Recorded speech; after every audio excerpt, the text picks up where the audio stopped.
Tensione, paura, il peso di ogni ora, di ogni minuto che passa, senza la possibilità di sapere, senza la speranza di capire, senza notizie certe a cui aggrapparsi.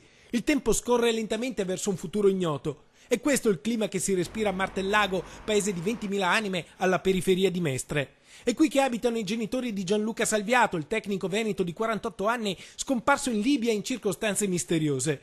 I genitori e la sorella in questo frangente di dolore hanno scelto il silenzio, così come suggerito anche dalla Farnesina, che sta seguendo l'evolvere della situazione tramite l'ambasciata a Tripoli. Le tracce di Gianluca Salviato sfumano nel nulla a Tobruk. La tecnologia abbatte le distanze e col cellulare o via Facebook manteneva un contatto quotidiano coi suoi cari, fino al silenzio di sabato, fino alla telefonata di un collega che avvertiva della scomparsa. No, Gianluca è sempre stato puntuale, non è da lui sparire, non volontariamente. La famiglia ha capito subito che c'era qualcosa che non andava. Ce lo spiega la sorella Cristiana davanti al cancello della casa di Martellago. Non vuole essere ripresa, cerca di difendere la privacy dei genitori in questo momento così difficile.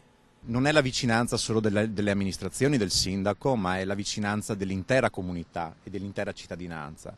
E credo che questo sia prezioso e dia supporto e conforto a una famiglia che sta vivendo dolore in questo momento. In paese a Martellago la gente si stringe attorno alla famiglia di Gianluca Salviato. Le tracce del tecnico italiano si perdono lontano, in Libia, e allora noi facciamo il percorso inverso. Risaliamo ai primi passi, quando Gianluca Salviato aveva un negozio di idraulica a Mestre, in via San Donà, e lottava contro la crisi assieme agli altri commercianti che si ricordano bene di lui e oggi non riescono a credere a quello che gli è successo. Qua ha chiuso tutto. E lui ha chiuso per la disperazione, perché non c'era lavoro e quindi è andato all'estero per potersi ripagare i debiti che aveva accumulato qua nel negozio, insomma.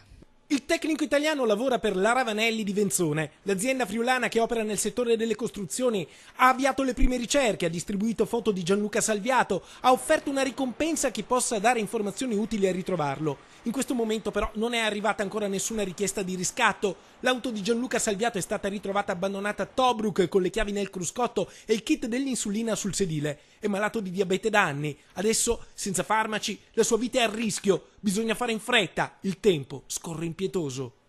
Un'altra battaglia, altro che della sopravvivenza, di riuscire a ritornare a casa sua, dai suoi familiari, dalla moglie, da noi, dagli amici.